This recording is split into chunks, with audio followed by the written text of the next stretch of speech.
আসসালামু আলাইকুম ওয়া রাহমাতুল্লাহি ওয়া বারাকাতুহু।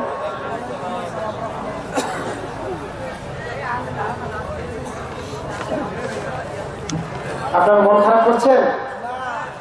সকলে আওয়াজ দেন, মন খারাপ করছেন?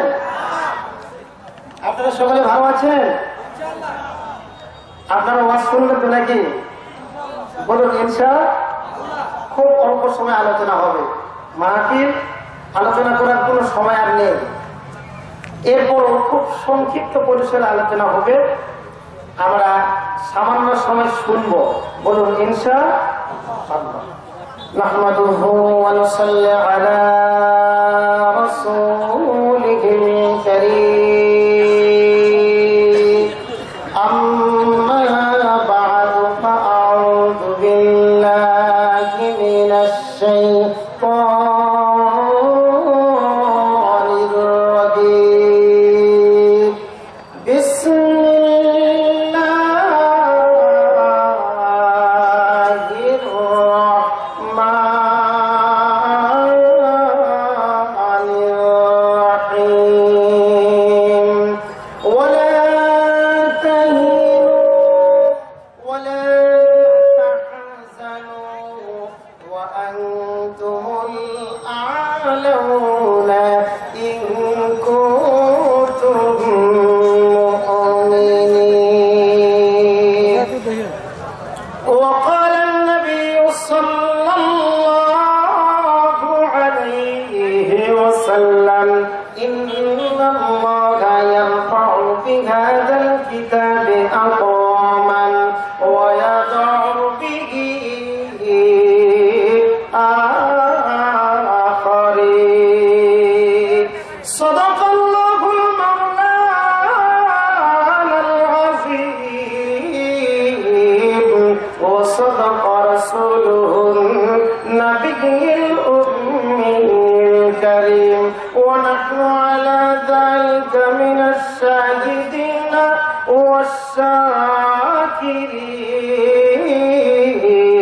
والشاكرين والحمد لله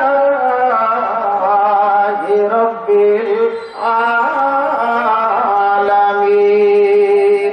সকলে মহাব্বতে পড়ি লা ইলাহা, একটু বাবাজিরা মহাব্বতে লা ইলাহা ইল্লাল্লাহ, লা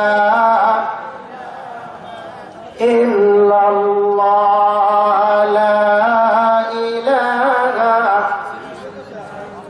পাখির গানে গানে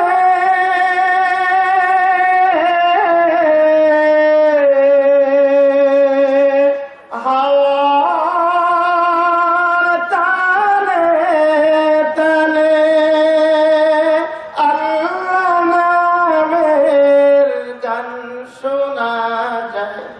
হলে আপন হারা লা ইলাহা ইল্লাল্লাহ, লা ইলাহা ইল্লাল্লাহ মুহাম্মাদুর রাসূলুল্লাহ সাল্লাল্লাহু আলাইহি ওয়াসাল্লাম। অধ্যকারে দেবীগঞ্জ তালতলা সরকার পাড়া জামে মসজিদে উন্নয়ন করবে এই বিরাট তাফসীরুল কোরআন মাহফিলের সম্মানিত সভাপতি জনাব মোহাম্মদ শাহ আইয়ুব আলী সাহেব কাদ্দাসিল্লাহুল আলী এবং প্রধান অতিথি আলহাজ গিয়াসউদ্দিন চৌধুরী এবং বিশেষ অতিথিবৃন্দ, মঞ্চে হযরত ওলামায়ে কেরাম এবং আমার সামনে উপবিষ্ট দিনদার পরহেজগার মুত্তাকি ভাইওরা এবং পর্দার অন্তরালে মা বোনেরা। এছাড়াও একটু আগে খুব চমৎকার আলোচনা করলেন তরুণ বক্তা MA মামুন হুসাইন আজাদি ভাই। প্রিয় ভাই বন্ধুরা, আল্লাহ রাব্বুল আলামিন অত্যন্ত নাজুক পরিস্থিতিতে, যেখানে সচরাচর মাহফিল আমরা দীর্ঘ 2 বছর পাইনি, মাশাআল্লাহ আজকে আমরা পেয়েছি। এই নাজুক পরিস্থিতিতেও আল্লাহ রাব্বুল আলামিন আমাদেরকে কোরআনুল কারীমের প্যান্ডেলে দ্বীনের মাহফিলে, তাফসীরের মাহফিলে হাজির হওয়ার তৌফিক দিলেন। এই জন্য সকলেই দিল মন প্রাণ খুলে একবার বলি আলহামদুলিল্লাহ। তো বজ্রকণ্ঠে আওয়াজ দিই আলহামদুলিল্লাহ। প্রিয় ভাইরা, কোরআনের আওয়াজ যখন চালু হয়েছে, যারা কোরআনের বিপক্ষে নাস্তিক, বেঈমান, ইসলাম বিদ্বেষী, যারা আবু জেহেল, উতবা, সাইবার, প্রেতাত্মা, যারা, তাদের ঘুম হারাম হয়ে গিয়েছে। কথা বলেন ঠিক কিনা? এবং কি আবু জেহেল, উতবা, সাইবার, প্রেতাত্মা সহ এক শ্রেণীর দাড়িওয়ালা, টুপিওয়ালা, পাঞ্জাবিওয়ালা এই কোরআনের পরিবেশকে নস্যাৎ করে দেওয়ার জন্য উঠে পড়ে লেগেছে। তাদের চক্রান্ত রুখে দিতে হবে। কথা বলেন ঠিক কিনা? আমরা কোরআনের পক্ষে আওয়াজ তুলুন। কিসের পক্ষে? সরে বলেন, আমরা কোরআনের পক্ষে না বিপক্ষে? কোরআনের তাফসীর মাহফিলকে নষ্ট করা যাবে? সরে বলেন যাবে? যাবে না। যারা নষ্ট করতে চায় তারাও প্রকারান্তে সুকৌশলে এই সূরাতে আবু জেহেল এবং উতবা, সাইবার, প্রেতাত্মা, কথা বলেন ঠিক কিনা? প্রিয় হাজিরিন, আল্লাহ রাব্বুল আলামিন বলেন যে ইন্নাল্লাহা লা ইউহিব্বুল মুফসিদিন, আমি ফাসাদ সৃষ্টিকারীকে পছন্দ করি না, ভালোবাসি না। প্রিয় হাজিরিন, কাজে আমাদের ভিতরে কেউ যদি সুকৌশলে বিভিন্ন ভাবে এই প্রোগ্রামগুলি করার জন্য চেষ্টা করে, বিভিন্ন জন বিভিন্ন বাহানা দিয়ে কোরআনের মাহফিলগুলিকে বন্ধ করে যায়, কথা বলেন ঠিক কিনা? অনেক জায়গায় অনেক চেষ্টা করেছি, আমরা মাহফিলের অ্যারেঞ্জমেন্ট করেছি, দাওয়াতের জন্য প্রস্তুতি নিয়েছি, নির্দিষ্ট দিনে দেখা যায় প্রোগ্রাম বন্ধ হবে না। এরকম হয় কি হয় না? এরপরও আজকে আমরা মাহফিল পেয়েছি, সাজানো গোজানো মাহফিল, আমাদের চোখের সামনে নষ্ট করতে পারি না। কথা বলেন ঠিক কিনা? এই জন্য আমাদের শয়তান ওয়াসওয়াসা দিবে বিভিন্ন কৌশলে, বিভিন্ন হিকমতে। এই ওয়াসওয়াসায় পড়া যাবে না। আমরা মাহফিলে এসেছি, আমি দেখেছি অনেক মা, অনেক বোন অনেক দূর থেকে অনেক কষ্ট করে মাহফিলে এসেছেন, এবং আপনারা অনেক দূর দূরান্ত থেকে অনেক কষ্ট করে এসেছেন। আপনারা এখানে এসেছেন, শেষ পর্যন্ত থাকবেন। বিশ্বনবী সাল্লাল্লাহু আলাইহি ওয়াসাল্লামের হাদিসের একটি কওল হলো, কোন ব্যক্তি যদি ইসলামী একটি মজলিসে, ধর্মীয় একটি মজলিসে, কোরআনের একটি মজলিসে শেষ পর্যন্ত বসে থাকে, কোরআনুল কারীম থেকে আলোচনা শুনে, হাদিস থেকে আলোচনা শুনে শেষ পর্যন্ত মনোযোগ পর্যন্ত থাকে, বিশ্বনবীর হাদিস দ্বারা প্রমাণিত আল্লাহ রাব্বুল আলামিন ওই বান্দার যারা যারা শেষ পর্যন্ত ছিল তাদের জীবনের সমস্ত গুনাহগুলি মাফ করে দেয়। জোরে বলেন সুবহানাল্লাহ। প্রিয় হাজিরিন, কাজে দীর্ঘদিন থেকে মাহফিল বন্ধ, করোনাকালীন সময়ে মাহফিলগুলি গোটা বিশ্বের ভিতরে বিভিন্ন দেশে রাষ্ট্রে মাহফিলগুলি হয়, কোরআনের আলোচনাগুলি হয়, বাংলাদেশের ভিতরে ব্যাপকভাবে মাহফিলগুলি হয়। করোনাকালীন সময়ে মাহফিলগুলি বন্ধ ছিল, যেহেতু এটার পরিবেশ এখন হয়েছে, আমরা কোরআনের আওয়াজ শুনবো, কোরআনের তেলাওয়াত শুনবো, কোরআনুল কারীম থেকে তাফসীর শুনবো। ইনশাআল্লাহ আবারও আমাদের সালাহুদ্দিন আইয়ুবীরা জাগ্রত হবে, আবারও খালিদ সাফিউল্লাহ আইয়ুবীরা জাগ্রত হবে, আবারও ওমরের সৈনিকরা গর্জে উঠবে কোরআনুল কারীমের কোরআনুল কারীম মোতাবেক, আবারও আমাদের সমাজ ব্যবস্থা প্রতিষ্ঠিত হবে। কথা বলেন ঠিক কিনা? আল্লাহ রাব্বুল আলামিন ডাক দিয়ে বলেন ৪৪ নম্বর পারা সূরা আলে ইমরানের ভিতরে ১৩৯ নম্বর আয়াতে ডাক দিয়ে আল্লাহ বলেন, ওয়ালা তাহিনু ওয়ালা তাহজানু ওয়া আনতুমুল আ'লাউনা ইন কুনতুম মুমিনিন। তোমরা ভয় করো না, তোমরা চিন্তিত হও না, তোমরা নিরাশ হয়ে যাও না। তোমরা যদি মুমিন হও, মুমিনেরা, তোমরা যদি প্রকৃতপক্ষে মুমিন হও, তোমরাই বিজয়ী হবে। আল্লাহু আকবার। বলেন তো আমরা বিজয় হতে চাই কি চাই না? কোরআন বিজয় হোক আমরা চাই কি চাই না? জোরে বলেন চাই কি চাই না? কাজে কোরআনকে বিজয়ী করতে গেলে সমাজে, রাষ্ট্রে এবং আমাদের পারিবারিক জীবনে কোরআনকে প্রতিষ্ঠিত করতে গেলে কোরআনের পক্ষে থাকা লাগবে কি লাগবে না? জোরে বলেন লাগবে কি লাগবে না? এই জন্য যদি লাগে আমরা সামান্য সময় আলোচনা শুনবো, ফাঁকা জায়গাগুলি আছে শয়তান ওয়াসওয়াসা দিবে। বিশ্বনবী বলেন তোমাদের মাঝে যদি ফাঁকা জায়গা থাকে আলোচনার সময়, এই জায়গাগুলিতে শয়তান ওয়াসওয়াসা দেয়, শয়তান ধোঁকা দেয়, আমাদের অন্তরে কথাটি ক্রিয়া করবে না। এই জন্য ফাঁকা জায়গাগুলি আপনাদের কাছে হাতে ধরি, পায়ে ধরি, প্লিজ ভাইরা একটু ফাঁকা জায়গা পূরণ করে সামনে আছি, একটু সামনে আসি। জি বাবাজির একটু উঠিয়েছি, যত বরকত তত বরকত। জি ইনশাআল্লাহ যত নড়বেন, যত ঝুঁকবেন, তত আল্লাহ বরকত দিবে। আল্লাহ তোমার যে বান্দারা উঠলো দাঁড়ালো, জিহাদের ময়দানে যাওয়ার জন্য যেমন দাঁড়াতে হয়, উঠতে হয়, প্রিপারেশন নিতে হয়, তোমার যে বান্দারা দাঁড়ালো, উঠলো, আগে আসলো, আল্লাহ এই সমস্ত বান্দার গুনাহগুলি মাফ করে দেন, আমিন। প্রিয় হাজিরিন, আমি যে আয়াতে কারিমা তেলাওয়াত করেছি, এই আয়াতে কারিমার আলোকে আজকে আলোচনা করব। আমরা দেখি বর্তমান সমাজ ব্যবস্থায়, বর্তমান রাষ্ট্রের ভিতরে আমরা যদি তাকাই, আমাদের পত্র পত্রিকাগুলি যদি খুলি, দৈনন্দিন আমরা মানুষের উপরে মানুষের জুলুম নির্যাতন দেখতে পাই। কথা বলেন ঠিক কি ঠিক না?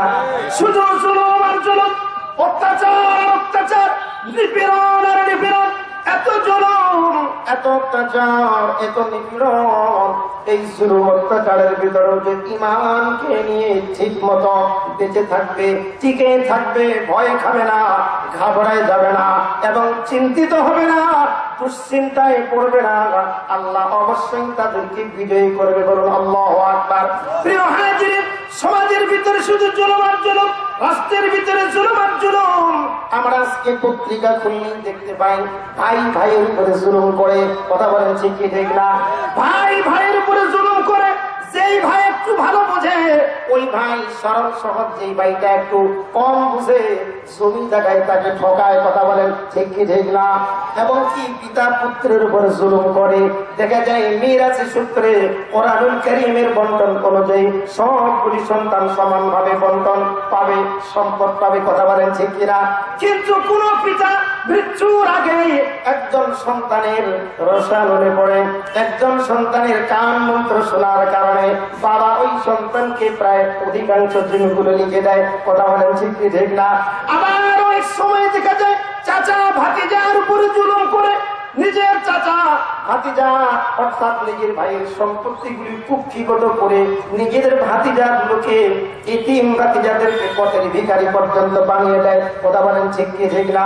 এভাবে চাচা হয়ে ভাতিজার উপরে জুলুম। অনেক স্বামী রয়েছে নিজের স্ত্রীদের উপরে জুলুম করে, অনেক স্ত্রী রয়েছে নিজেদের স্বামীদের উপরে জুলুম করে। আবার অনেক সাধারণ মানুষ রয়েছে, আপামর জনগণ রয়েছে, নম্র ভদ্র মানুষ রয়েছে, আলেম ওলামা রয়েছে, যারা নিরপরাধ হওয়ার পরও যুগের পর যুগ তারা জেলের ভিতরে আটকে আছে। কথা বলেন ঠিক কিনা? এজন্য জুলুম আর জুলুম, জুলুমের শেষ নাই। গোটা পৃথিবীর ভিতরে বর্তমান জুলুম আর জুলুম। এই জুলুমটা কিন্তু নতুন করে না। আবু জেহেল বিশ্বের উপরে জুলুম করেছে। কথা বলেন ঠিক কি ঠিক না? ফিরআউন হযরত মুসা আলাইহিস সালাতু ওয়াস সালামের উপরে জুলুম করেছে। নমরুদ হযরত ইব্রাহিম আলাইহিস সালাতু ওয়াস সালামের উপরে জুলুম করেছে। যত জুলুম আসুক, যত বাধা আসুক, যত ষড়যন্ত্র আসুক, সমস্ত জুলুম বাধা ষড়যন্ত্রকে রুখে দিয়ে মুমিনরা যদি ঈমানের উপরে বলিয়ান হয়ে থাকে, অবশ্যই আল্লাহ মুমিনদেরকে বিজয়ী করবে। প্রিয় হাজিরিন, আল্লাহ রাব্বুল আলামিন বলেন ইয়াউমা লা ইয়ানফাউ যালিমিনা মা'যিরাতুহুম ওয়া লাহুমুল লা'নাতু ওয়া লাহুম সুউদ দার। আল্লাহু আকবার।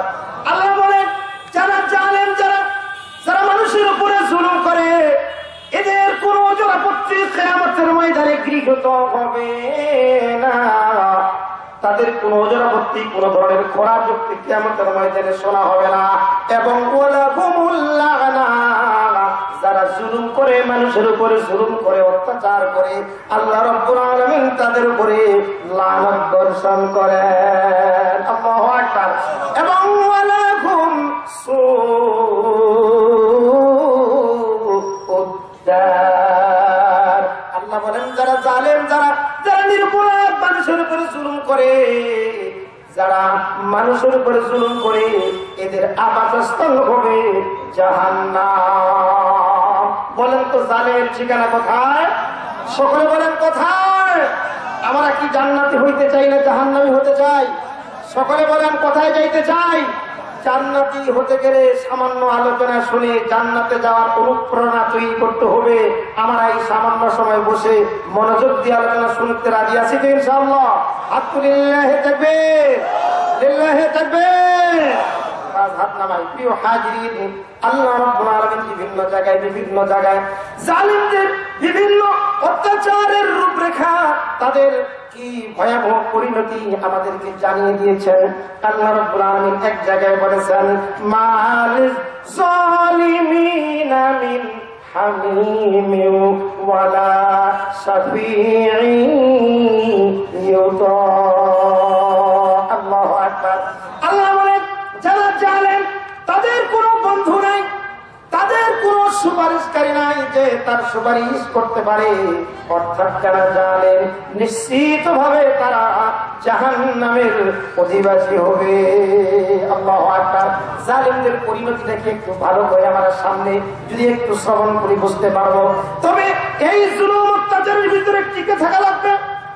ধরে নেন আপনার উপরে জুলুম করা হচ্ছে, আপনার উপরে অন্যায় অবিচার করা হচ্ছে, আপনি ভরকে গেলেন, আপনি চিন্তিত হয়ে গেলেন, আপনি হাল ছাড়ে দিলেন। না না না, আপনাকে টিকে থাকা লাগবে। কথা বলেন, কি করা লাগবে? টিকে থাকা লাগবে। কামার যে কুমার যে হাড়ি পাতিল বানায়, মাটি দ্বারা কলস বানায়, হাড়ি পাতিল বানায়, বিভিন্ন ধরনের জিনিসপত্র বানায়। আপনারা দেখবেন এই কুমার কিছু মাটি কর্তন করার পরে নির্দিষ্ট জায়গায় নিয়ে যাবে, এরপরে মাটিটাকে কাদা করবে, কাদা করার পরে সেটাকে আরো বেশি করে কাদা করবে। কাদা যত করবে তত মাটিটার উপরে পানিশমেন্ট হবে। মাটির কিছু অংশ খুব বেশি পানিশমেন্ট পায়, কিছু অংশ কম পায়। যে বেশি পানিশমেন্ট পায় সে মনে করে, ভাই রে আমার তো জানটা শেষ করে দিল। প্রিয় হাজির, এরপর দেখবেন মাটিটাকে কাদা করার পরে রোদের মধ্যে শুকায়, কিছু অংশ বেশি রোদ পায়, কিছু অংশ কম রোদ পায়। কথা বলেন ঠিক কিনা? যে অংশটা বেশি রোদ পায় ওই অংশটা মনে করে আমার উপরে বেশি জুলুম করা হচ্ছে, নির্যাতন করা হচ্ছে। কিন্তু না না না, দেখা যাবে সে যদি সবর করে, ধৈর্য ধারণ করে, নিশ্চিত থাকে, কিছুকাল পরে আল্লাহ তাকে অবকাশ দেবেন এবং সে তখন শক্তি সঞ্চয় করে একটা দেখাতে পারবে। প্রিয় হাজির, এই মাটিকে শুকানোর পরে আবার কিছুক্ষণ পরে তাকে আগুনের ভিতরে পোড়ানো হয়। এরপরে দেখা যায় কেউ কেউ আগুনের তাপ কম পায়, কেউ কেউ বেশি পায়।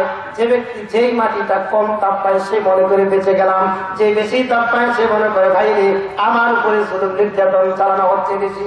কিন্তু আল্লাহ বলে না না না, ওয়ালা তাহিনু ওয়ালা তাহজানু ওয়া আনতুমুল আলাউনা ইন কুনতুম মুমিনিন।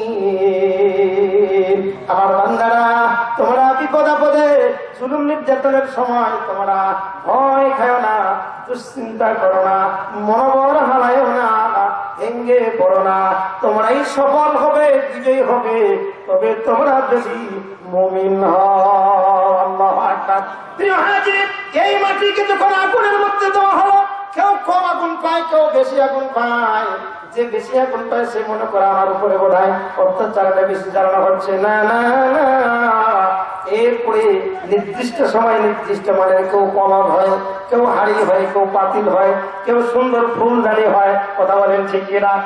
এই যে মাটিটার উপরে জুলুম নির্যাতন বেশি বেশি চলেছে, যেই মাটিটাকে বেশি করে কাদা করা হয়েছে, বেশি করে আগুনে পোড়ানো হয়েছে, বেশি করে রোদে শুকানো হয়েছে, ওই মাটিটার উপরে বেশি পানিশমেন্ট হয়েছে, বেশি জুলুম হয়েছে, বেশি নির্যাতন হয়েছে।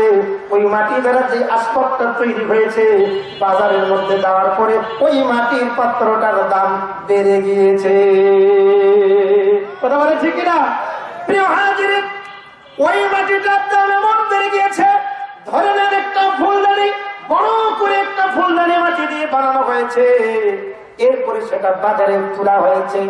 দাম, একটা পাতিলের দাম, ফুলদানির একটা দাম, এর থেকে অনেক বড় মাপের একটা ফুলদানি। এই ফুলদানিটার দাম দেখা গেল কোনোটার 50 টাকা, কোনোটার 500 টাকা, আবার কোনোটার 2000 টাকা দাম। এখন সাধারণ পাবলিক যেটা কম পড়েছে, কম যার উপরে যত্ন দেওয়া হয়েছে সেটাকেই বেশি ক্রয় করে, কারণ তাদের সাধ্যের মধ্যে থাকে। যেটার দাম 2000, যার উপরে জুলুম নির্যাতন বেশি চলেছে, জুলুম নির্যাতনের স্টিম রোলার যার উপরে চলেছে, তার দাম অনেক বেশি, সাধারণ পাবলিক ক্রয় করতে পারে না। এরপরে ওই দেশের বাচ্চা তার সুন্দরী রূপসী কন্যাকে নিয়ে মার্কেট করতে গেছে, শহর প্রদক্ষিণ করতে গেছে। যাওয়ার পরে দেখে চমৎকার একটি সুন্দর একটি মাটির একটি পাত্র, ফুলদানি, দেখতে এত সুন্দর, তার পিছনে প্রচুর মেহনত হয়েছে, দেখতেও খুব সুন্দর। ওই মেয়েটা বলল, বাবা তুমি তো দেশের রাজা, ওটা আমার পছন্দ হয়েছে, ওই মাটির পাত্রটা, সেটা হয়তো বা কোনো কলস, সেটা আমি নিতে চাই, অথবা ফুলদানি সেটা নিতে চাই। রাজা মশাই বলল, আমার কলিজার টুকরা কন্যা, আমি দেশের বাদশা, দেশের প্রধান, তুমি আমার মেয়ে, তুমি যা চাবে তাই পাবে, অবশ্যই তুমি এটা কিনে নাও, এর দাম যত হোক আমি দিয়ে দিব। দেখা গেল সব থেকে ভালোটার দাম হলো 5000 টাকা পর্যন্ত। বাদশা বলে, দিয়া দাও, 5000 টাকা নিয়ে নাও। আল্লাহু আকবার। এইভাবে ওই যেটা যদি ফুলদানি হয়, বাদশার মেয়ের টেবিলের ভিতরে শোভা পাবে। ফুলদানিটা এমন গর্বিত, বাদশার মেয়ে স্বাভাবিক সুন্দরী হওয়ার কারণে যুবক ভাইয়েরা আমার, সুন্দরী মেয়ের দিকে সকলের দৃষ্টি যায়, কথা বলেন ঠিক কিনা? সুন্দরী মেয়েকে সকলেই প্রেমের ভিতরে ডুব দিতে চায়, সুন্দরী মেয়েকে কাছে পাইতে চায়, কথা বলেন ঠিক কিনা? প্রিয় হাজির, মেয়ের দিকে, নারীর দিকে আকৃষ্ট হওয়া এটা মানুষের সহজাত প্রবৃত্তি। আল্লাহ রাব্বুল আলামিন নিজেই কালামে ইলাহির ভিতরে বলেছেন, যুইনা লিন্নাসি হুব্বুশ শাহাওয়াতি মিনান নিসা।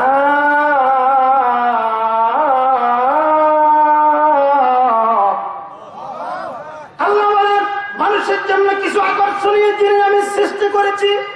আমি সংক্ষেপে শুধু প্রথমটাই বললাম, তার মধ্যে একটা হলো নারী। বলেন সুবহানাল্লাহ। যদি থাকে বাড়ি আর গাড়ি আর নারী, আর কোনো দরকার নাই, কথা বলেন ঠিক কিনা? প্রিয় হাজির, বিশ্বনবী বলেন, হুব্বিবা ইলাইয়া মিন দুনিয়াকুম সালাত। আল্লাহু আকবার। নবীজি বলেন, আমার উম্মতেরা রে, তিনটা জিনিস আমার কাছে সবচেয়ে প্রিয়, পছন্দনীয়। 1 নম্বর হলো আত্মীব, সুগন্ধি। 2 নম্বর হলো নিসা, নারী। সুবহানাল্লাহ। 3 হলো আমার চোখের শান্তি নামাজ। এখানেও নবীজির পছন্দীয় হলো নারী, পছন্দনীয় হলো নারী, তবে সেটা বৈধ প্রক্রিয়ায় হওয়া লাগবে, কথা বলেন ঠিক কিনা? হযরত আদম জান্নাতে ঘুরেন, জান্নাতে বিচরণ করেন, এত সুন্দর বাগান, এমন সুন্দর জান্নাতের পরিবেশ, তাকে ভালো লাগে না। এদিক তাকায় সেদিক তাকায়, ওদিকে যায় সেদিকে যায়। বললেন তার ভালো না লাগার কারণটা কি, কথা বলেন ঠিক কিনা? এই যুবক ভাইরা বুঝো নাই কেন ভালো লাগে না? আল্লাহর সাথে সাথে বাম পাশের পাজর দিয়ে একটা সঙ্গিনী বানালেন, নারী বানালেন। এবার আদমের মন চাঙ্গা, মন মেয়ে চাঙ্গা, কাঠুয়া আমি ঢাঙ্গা, কথা বলেন ঠিক কিনা? মন ভালো তার, সব ভালো তার।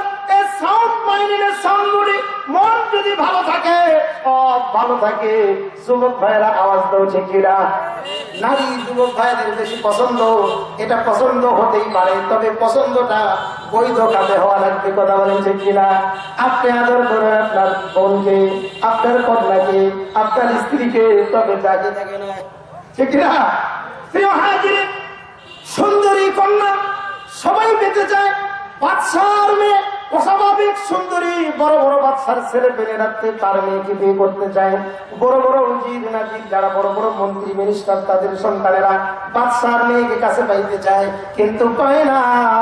যেই ফুলদানিটার উপরে জুলুম নির্যাতন চালানো হলো, যেই ফুলদানিটার মাটিটাকে প্রচুর কাদা করার সময় জুলুম করা হলো, কষ্ট করা হলো, এরপরে সেটাকে আবার কঠিন আগুনের ভিতরে পুরানো হলো, এরপরে তার সবর করার কারণে মূল্যটা এত বাড়ে গেল। যেই বাদশার মেয়ের হাতটা আপনি ধরতে পারেন না, সেই বাদশার মেয়ে সেটাকে নাড়াচাড়া করে।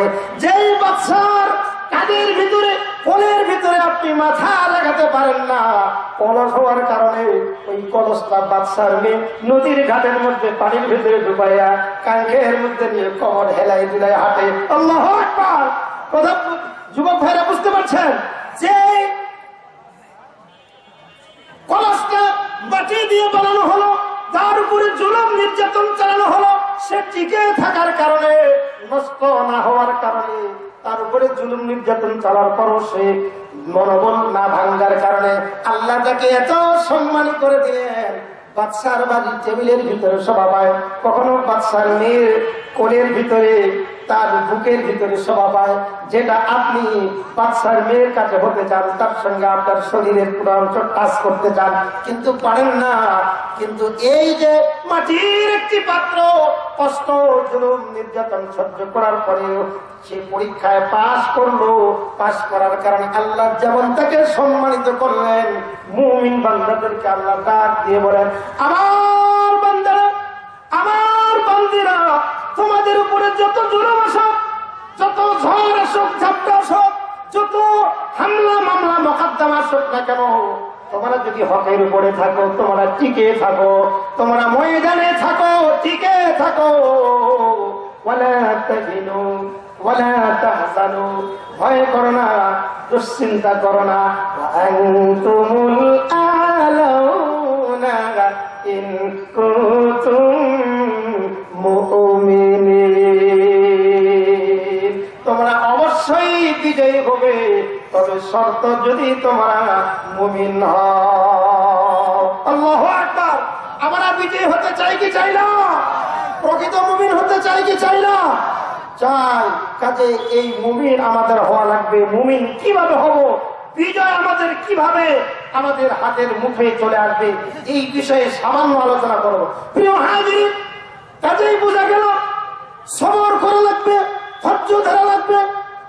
সামান্য সময় আলোচনা হবে, এই আলোচনার মজলিস থেকে যদি উঠে যাই তাহলে তো সবর হারালাম, ধৈর্য হারালাম। বিজয় কিভাবে আসবে? মুনাফিক হয়ে যাবো। কথা বলেন ঠিক কিনা? বাবাজিরা, যতজন বসে আসি একজন উঠবেন না, একটু পরে আলোচনা শেষ হয়ে যাবে, মোনাজাতের দিকে যাব। আলোচনা শেষ করার আগ পর্যন্ত সবর করেন। হতে পারে আজকের আলোচনা আপনার জীবনের মোড় ঘুরিয়ে দিতে পারে।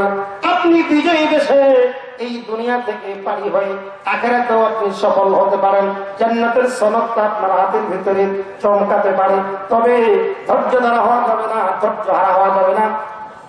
এই জন্য বিশৃঙ্খলা তৈরি করা যাবে না।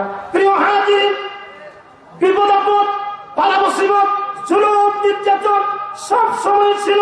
তবে যারা বিপদ আপদ এবং মানুষের উপরে জুলুম চাপিয়ে দিয়েছে, আল্লাহ রাব্বুল আলামিন তাদের সকলের পরিণতি খারাপ করে দেন। কথা বলেন ঠিক কিনা? যারা জুলুম করেছে তারা শান্তিতে থাকতে পারে? জোরে বলেন। যারা ভাই ভাইয়ের মাল অন্যায় ভাবে আত্মসাৎ করেছে তাদের পরিণতি ভালো হয়? যারা স্ত্রীর উপরে জুলুম নির্যাতন করে ওই স্বামীর পরিণতি ভালো হয়? স্বামীর কাছে মায়া মহব্বত পায়? যারা এতিম ভাতিজাদের সম্পদ কুক্ষিগত করে ভাতিজাদেরকে পথের ভিখারি বানিয়েছে তাদের কপালে কখনো শান্তি আসে?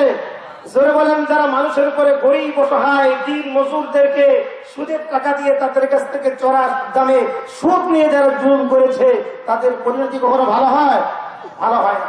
প্রিয় হাজির, একটা বোন, সুন্দরী কন্যা, আদম আলাইহিস সালামের কন্যা, এই সুন্দরী কন্যাকে কে বিবাহ করবে? আল্লাহ রাব্বুল আলামিন একটি শরীয়ত দিয়ে দিলেন। বললেন, হাবিব, তুমি ওই সুন্দরী কন্যাটাকে বিবাহ করো, এটা শরীয়তের বিধান। কাবিল, তুমি ওই কন্যাটাকে বিবাহ করো, তুলনামূলক যদি কম সুন্দর হয় ওটা শরীয়তের বিধান। কিন্তু কাবিল বলল, না না না, আমি ভাইয়ের পরে প্রয়োজনে জুলুম করব, নির্যাতন করব, তাকে হত্যা করব, এবং কি হত্যা করে হলো আমি সুন্দরী কন্যাটাকে বিবাহ করব। একটু বুঝে থাকলে, কোরআন হাদিসের আলোচনা কোনদিন শুনে থাকলে বলেন তো, কাবিলের পরিণতি ভালো হয়েছে নাকি খারাপ হয়েছে? জোরে বলেন, ভালো হয়েছে না খারাপ হয়েছে? প্রিয় হাজির, আল্লাহ রাব্বুল আলামিন কালামে আলাহির ভিতরে বলেন, যখন কাবিল শরীয়তের বিধানকে বৃদ্ধাঙ্গুলি দেখালো, ভাইয়ের উপরে জুলুম করে বলল, আমি ওই সুন্দরী বোনটাকে বিবাহ করব।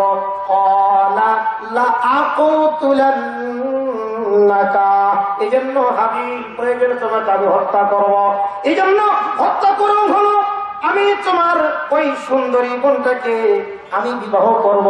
তখন হাবিল জবাব দিয়ে দিল, লা ইন বাসাত্তা ইলাইয়া ইয়াদাকা লিতাকুতুলনি মা আনা বিবাসিতি ইয়াদিয়া ইলাইকা লিআতুলাক ইন্নী আখাফুল্লাহ রাব্বাল আলামিন।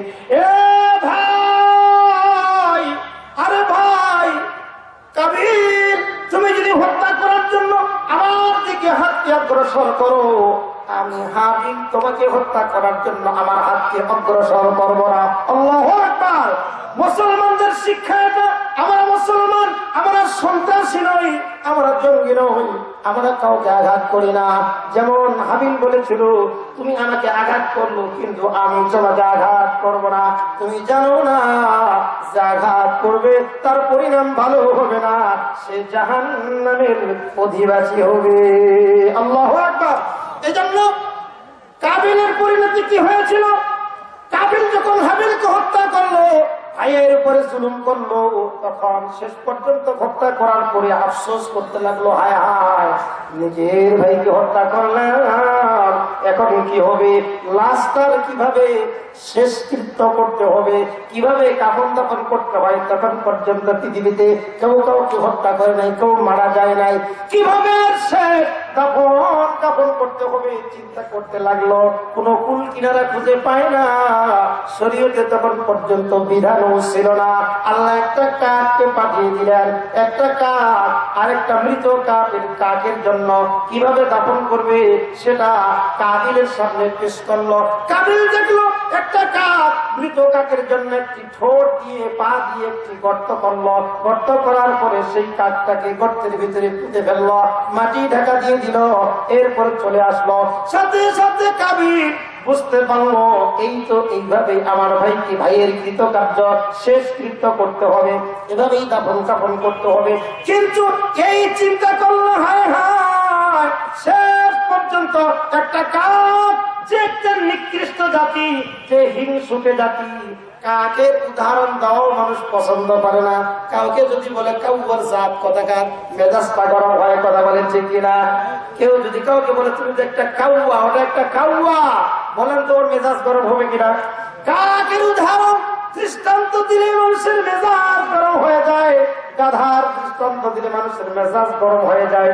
গরুর গোস্ত খাইতে খুব সোজা তো, কিন্তু যদি বলে বেটা গরু কোথাকার, মেজাজটা ঠিক থাকবে কিনা বলেন? গরম হয়ে যাবে।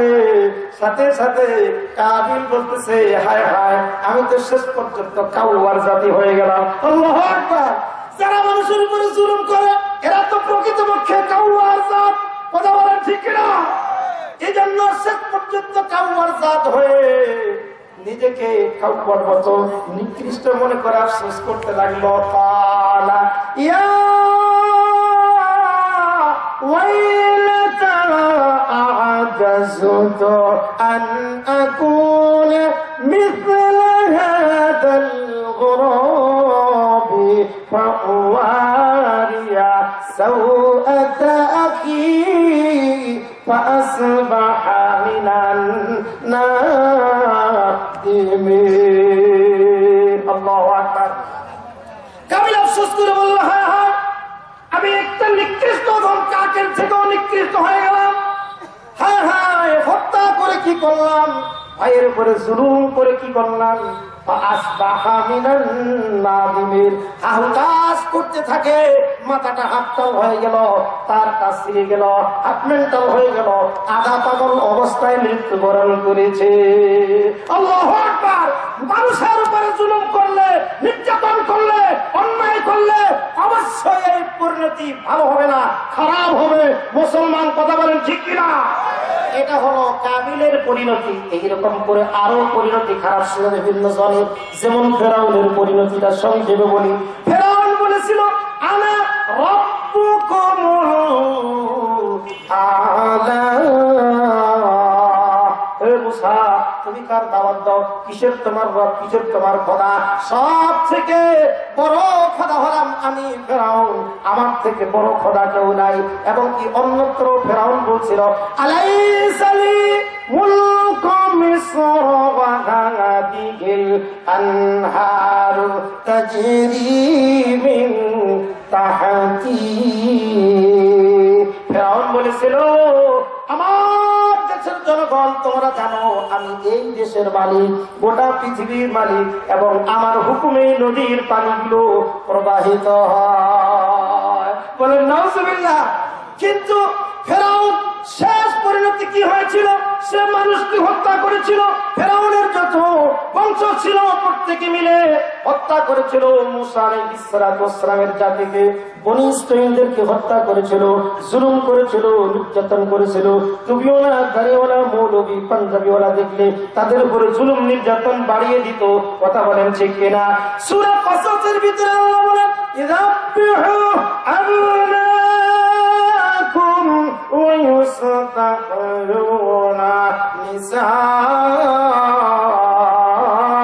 নিসাউকুম। এই ফেরাউন কি করেছিল? বনী ইসরাঈলের হাজার হাজার নরনারী এবং শিশুদেরকে হত্যা করে জুলুম করত। আল্লাহু আকবার। এই জন্য আল্লাহ রাব্বুল আলামিন সংক্ষেপে বলে, শেষ পরিণাম যে বলেছিল আমার হুকুমে নীল নদের পানি প্রবাহিত হয়, নদীগুলো আমার হুকুমে চলে, আল্লাহ ওই নীল নদের ভিতরে সুবায়া সুবায়া ইঁদুরের মতো করে তাকে মেরে ফেলতেছিল। কথা বলেন ঠিক কিনা?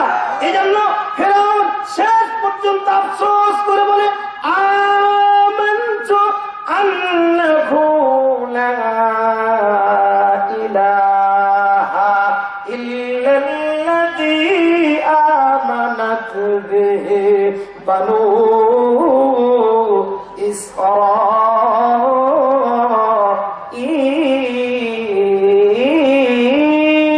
ইসরাঈল। আল্লাহু আকবার।